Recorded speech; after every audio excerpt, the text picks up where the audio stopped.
Hello mga kautol. Ang topic natin ngayon is ito, buntot pagi. Ayan.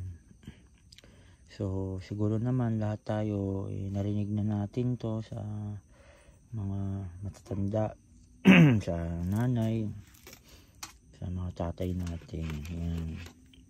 Siguro ang haba nito isang dangkal at kalahati. Ayan.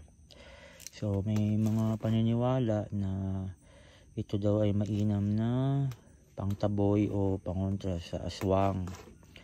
Nilalagay ito sa pintuan o sa bintana.